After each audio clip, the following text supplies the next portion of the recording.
Halo para Shinigami, di video ini kita akan sedikit membahas tentang kasus Sri Haruki Ringo Kanto Utara yang juga termasuk tindakan pedofilia. Tapi karena sebuah alasan tertentu polisi Jepang malah membebaskan sang pedo untuk tetap bebas berkeliaran hingga saat ini. Peristiwa pembunuhan dan pedofilia berantai Kanto Utara terjadi antara tahun 1979 hingga 1990, di mana di rentang waktu tersebut terjadi 4 pembunuhan serta tindakan pedofilia yang dianggap berkaitan satu sama lain. Sehingga polisi menyimpulkan bahwa tindakan pembunuhan tersebut dilakukan oleh orang yang sama di daerah Kanto bagian utara. Kanto sendiri merupakan salah satu region yang ada di Jepang yang terdiri dari prefektur Chiba, Ibaraki, Kanagawa, Tochigi, Gunma, Saitama, dan Tokyo. Dari keempat kasus pembunuhan tersebut memiliki kesamaan antara satu sama lain, mulai dari korbannya adalah anak perempuan di bawah umur yang diculik, kemudian diperkosa lalu dihabisi. Riwayat kasus penculikan korban dan penemuannya menurut kepolisian, kasus pertama terjadi pada tanggal 3 Agustus tahun 1979. Seorang gadis bernama Maya Fukushima berusia 5 tahun diculik saat bermain di kuil dekat rumahnya dan ditemukan tewas di dalam ransel pada tanggal 9 Agustus tahun 1979 di dekat Sungai Watarase.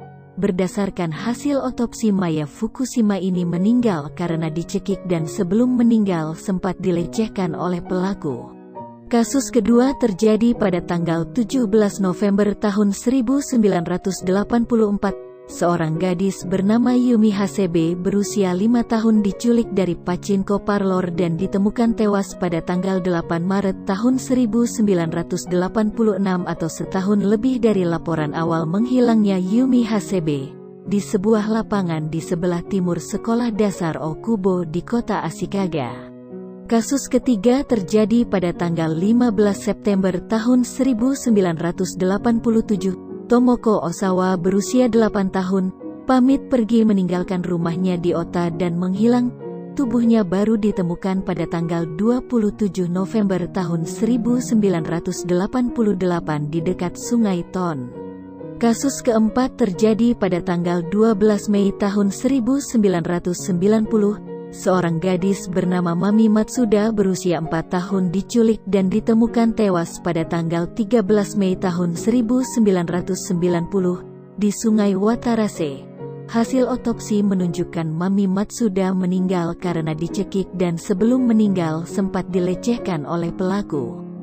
Pada tahun 1991, polisi Jepang sempat menangkap Toshikazu Sugaya, seseorang yang dicurigai melakukan pembunuhan terhadap Mami Matsuda. Polisi menangkap Toshikazu berdasarkan bukti DNA yang didapatkan di TKP.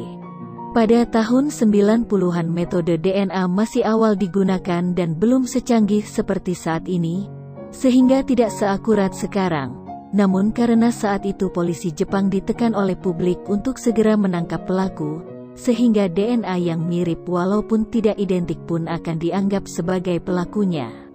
Padahal meskipun terduga pelaku sudah ditangkap, tapi saat itu kasus pembunuhan dengan metode yang sama masih terjadi, yaitu kasus pada tanggal 7 Juni tahun 1996 seorang anak perempuan yang berusia 4 tahun dan pada tanggal 1 Desember tahun 2005 seorang anak perempuan berusia 7 tahun.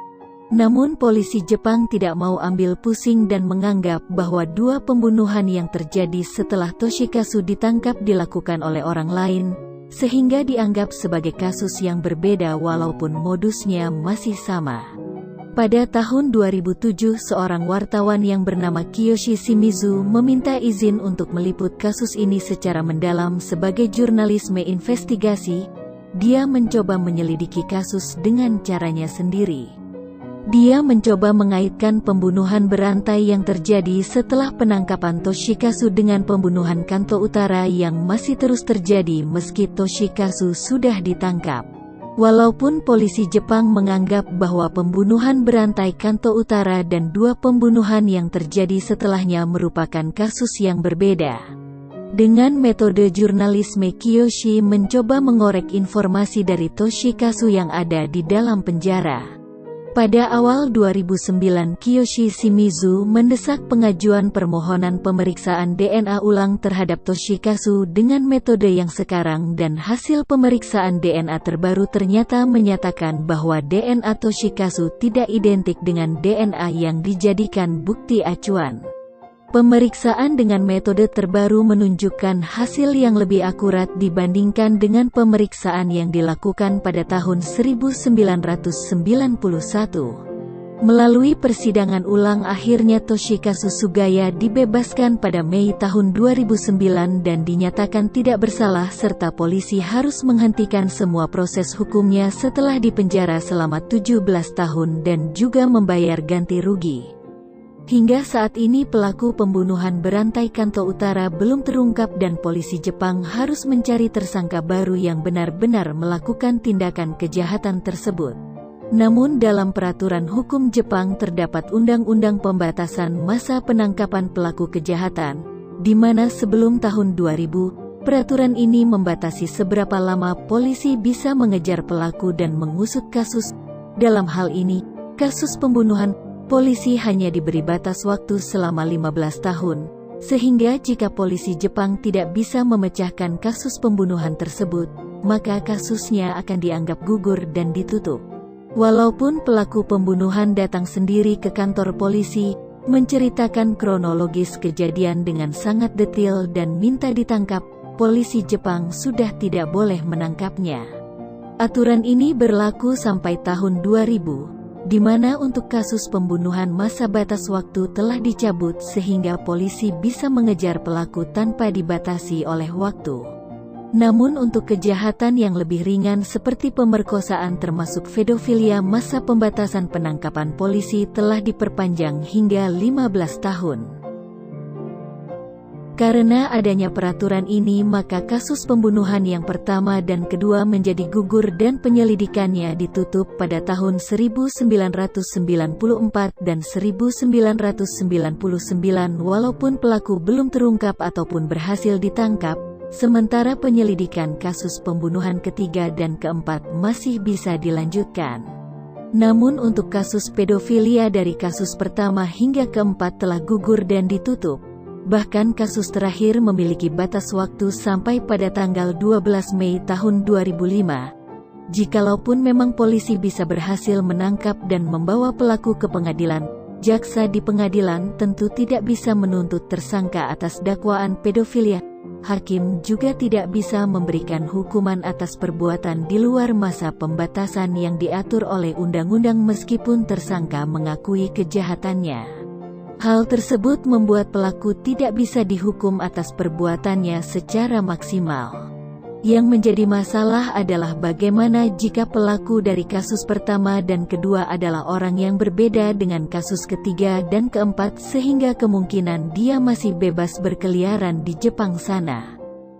Dan membuat ada 2 atau 4 pedo yang bebas berkeliaran di jalanan Jepang. Namun jika pelaku pembunuhannya sama dan berhasil ditangkap, memang ada kemungkinan pelaku akan dihukum mati, karena hukum Jepang juga mengatur bahwa setiap 2 pembunuhan dengan pelaku yang sama, maka pelaku akan dihukum mati. Jadi jangan heran kalau di Jepang sering terjadi penusukan di tempat umum. Biasanya pelaku penusukan seperti Joker kemarin cuma ingin mati saja. Semoga kasus seperti ini tidak terjadi lagi, sehingga tidak ada korban lagi. Apalagi korbannya semua adalah anak-anak yang masih di bawah umur. Sementara itu Kiyoshi Shimizu sang wartawan mendapatkan penghargaan Editor Choice Award Jepang di tahun 2010 untuk karya jurnalistik investigasinya, karena selain dianggap sebagai produk jurnalisme investigasi, karyanya juga berhasil menyelamatkan nyawa orang yang tidak bersalah serta menjadi gambaran tentang bagaimana polisi Jepang dan bagaimana pula polisi Jepang menjadi lebih baik ke depannya. Terima kasih sudah menonton sampai akhir. Jika ada yang kurang atau kalian ingin nambahin, tulis saja di kolom komentar. Jangan lupa subscribe untuk mendapatkan update video terbaru.